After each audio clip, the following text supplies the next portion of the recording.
In this video, we are going to find out actual performance issues plaguing modern enterprise infrastructures with the help of our tool Keysight CyPerf. Let's first take a sneak peek on how the modern enterprise infrastructures, or rather the post-pandemic infrastructure, looks like. You would now see that we still have the brick and mortar shops, right? Your HQs and the branches, your geographical locations connected through SD-WANs. You would also have now some level of cloud migrations, whether your user instances or your data centers in cloud. Some of the bigger enterprises will also have their software-defined data centers in some other co-locations. And of course, everything by some way or other needs a secured access to the internet and to each other. So what comes out here is that there are several bumps in this proverbial network. There are a lot of third-party infrastructures, internet service providers, cloud service providers, technology vendors, lots of interconnection between the NOC, SOC, and the IT guys. And the business demands are continuously evolving and changing. That's what we call the CI/CD, and infrastructures and enterprises have to adapt to it.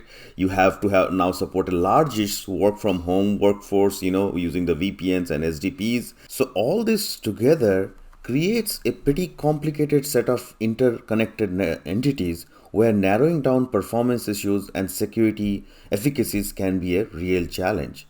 So what we can do with CyPerf as a traffic generator is that you can deploy CyPerf agents, these teeny tiny pieces, into various locations of your choice, since you have the control over the infrastructure. And then you can generate a scaled down performance traffic, application mix traffic, attack traffic between these entities in a very safe way without breaking anything, but still pinpointing any kind of performance issues or security concerns with this tool and its comprehensive statistics that is available to you. Let's show it to you how it looks like in a real life experiment. In this demo, I have created that same setup that you had seen, where we have our local offices, right, in Paris and Singapore. We have some sites that are going to this transition gateway, and then they'd go to this servers, which is in US with the data centers and cloud. We also have some sites like in the head office that goes through our SASE system to access the data center infrastructures. We also have a dedicated site that does a lot of traffic throughput through a different data center that is in a software-defined data centers in some remote location.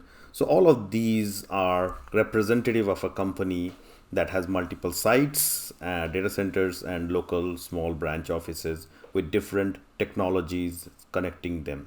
I've deployed agents in all these different locations so that this traffic can flow through.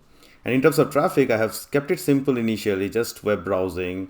We expect totally cumulatively to get 8 gigs of traffic and 350 users. It's a small cross section of the entire office, and everything is encrypted just like in real world. So let's run the test with this setup. I kept the test running for some time, so I have some data. So we can see we have throughput, the users are scaling up, I have my application connection rate. This is my summary view of the entire architecture. I can of course dig deeper because that's where we can find problems. So I dig deeper into per network segment. So you can see I have these locations: Singapore, Paris, site 1 to data center 1, site 2 to data center 2. What is really sticking out is how badly site 2, which is supposed to be one of my strong sites, is performing.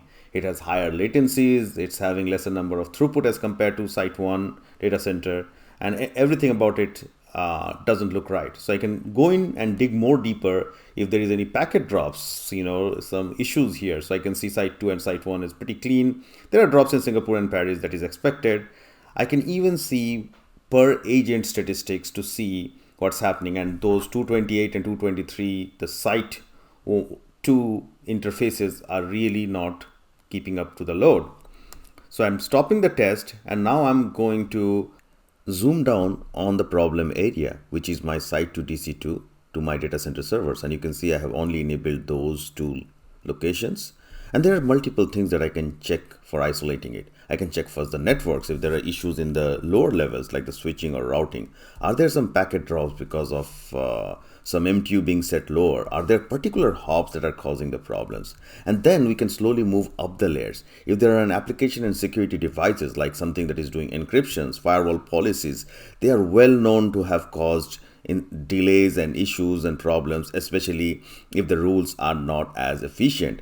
And after that, I can also zoom in into the resources or infrastructures that is generating this traffic, because sometimes our computes, our CPUs, they may not be as good or as well designed to get to that level of performance, right? So we have to check NICs, smart NICs, underlying softwares, if it's running in a hypervisor, and all those other things. And once we go into these processes, we'll be able to narrow down exactly where the issue is, because after every change, I can rerun this test and do an apples to apples comparison. For this exercise too, we went through these steps and we found out the exact issue and we reran the test. Let's review our results after the correction.